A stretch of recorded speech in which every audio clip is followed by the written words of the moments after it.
Welcome back. As the Flight Academy shows, science is fun, but my next guest knows it can be messy too.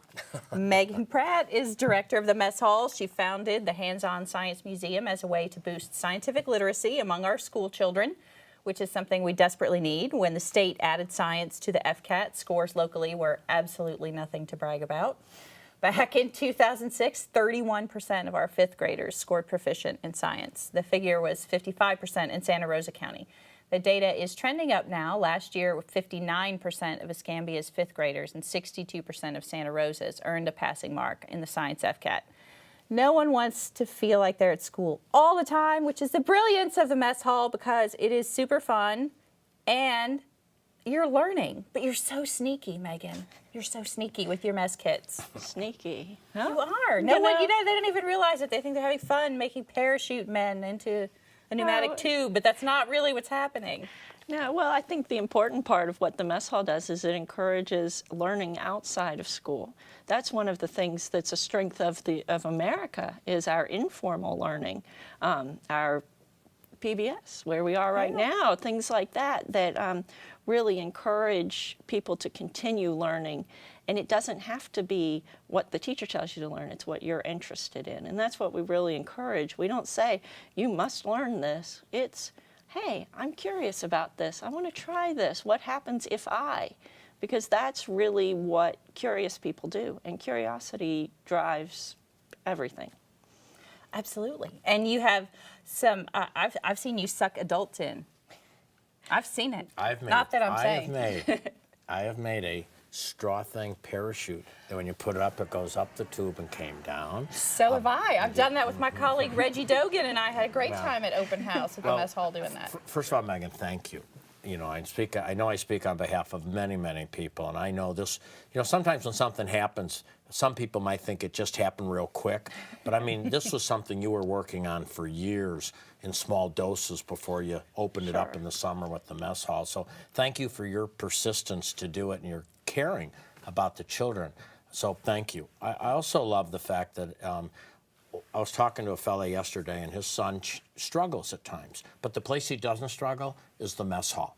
Right. Because in school, he compares himself to other kids. He feels like he fails a little bit. But when he gets in the Mess Hall, he's having success. And the father shared with me how vital that is for his child, not only to learn, but to gain a little bit of, or a lot of self-confidence. So tell us about the learning that happens. Sure, there. and you know, they always say in science museums, no one ever gets an F in museum. You know, and really it is the way we approach it. We're not trying to teach you science facts. We're trying to teach you science thinking. And it applies in all cases. Everything you do, you think scientifically, analytically. Whether you become a lawyer or a poet or an engineer, it's those kind of thoughts.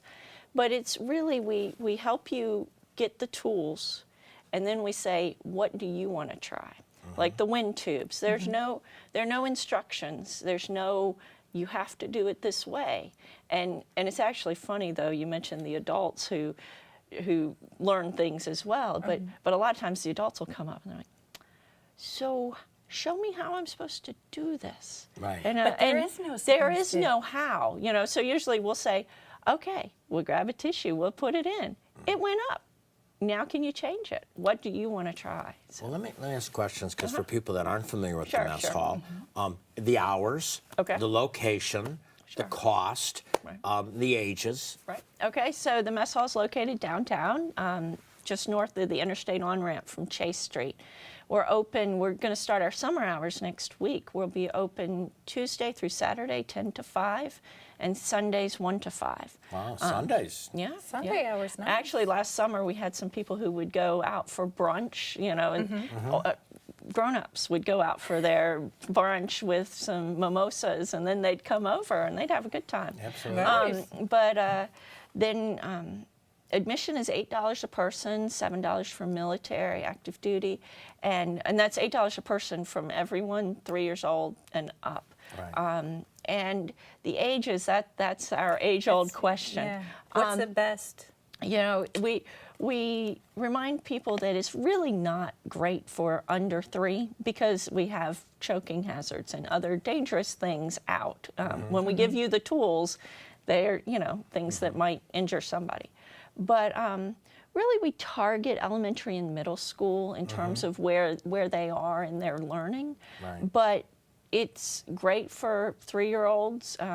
It's great for adults. Yeah, I had a you know. 4-year-old and a 5-year-old, and it bothered me because they getting in the way of my working with all this stuff. But, As soon as you get them out of the way. well, I thought was real interesting. I wasn't the only grandparent in that room. I yeah. bet you 50% of the children in there were with a grandparent or an uncle or an aunt or a godmother. So Yeah, you see a lot of that, don't Yeah, you? we see actually a lot of our visitors are tourists or in groups of Yeah, I the was with tourists. some people from out of town. When your grandkids come to visit, you bring them to the mess hall, or when you're visiting in town, so that we do see a lot of mixed groups. And it's also an interesting experience because, particularly with the mess kits, it gives you an opportunity to work together.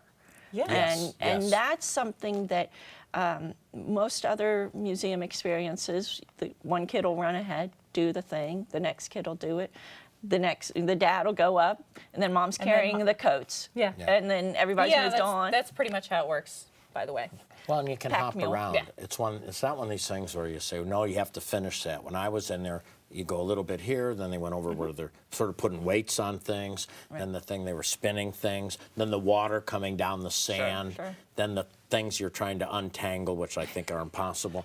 But and I'm saying it was good because again there wasn't such structure that the child didn't enjoy themselves. They could move around. Yeah, and the space is a good size. If folks who for folks who have not been there, it's a roomy enough that everybody in your group can kind of do their thing, but you can keep an eye on where everyone You is don't and no lose one's your kids. which Yeah.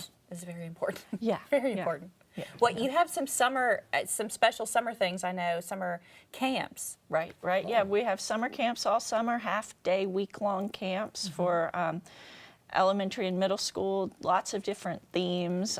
Next week we start with Science of Seuss, where they're going to do fun things like they're going to read the Lorax, and they're going to make spinning things where the Lorax will go zump out of the stump, and just different activities related to science. But Do you have a website then I We can do, go to? yeah. So it's www.pensacolamesshall.org.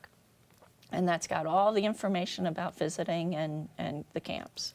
And I know that you and I have talked some about expanding the mess hall, not necessarily physically, but I know that one of the things that you want to try to do is to make part of the mess hall mobile so that more kids Sure. can have access to it. Yeah, and we have field trips all year. Yeah. Today was our very last one of the school year, but yeah, but a lot of our schools can't afford the buses to come. And we only have so much room. We can only accommodate so many kids. So we turned a lot of groups away this year. So if we can get out there, there's possibility of family science nights at schools and Neat. other Great. things. That's great. Neat. That would be an exciting way to reach people. That's something, you started this, 3 years ago? 2 years 2 years ago. ago, and it's outpaced, certainly, I think, what anybody thought when they heard Hands-On Science Museum. What in the world? As we wrap, again, thank you. This is somebody that took an idea and actually brought it to reality. So on behalf of so many people, Megan, thank you for your impact on this community and the children. Well, thanks for your support.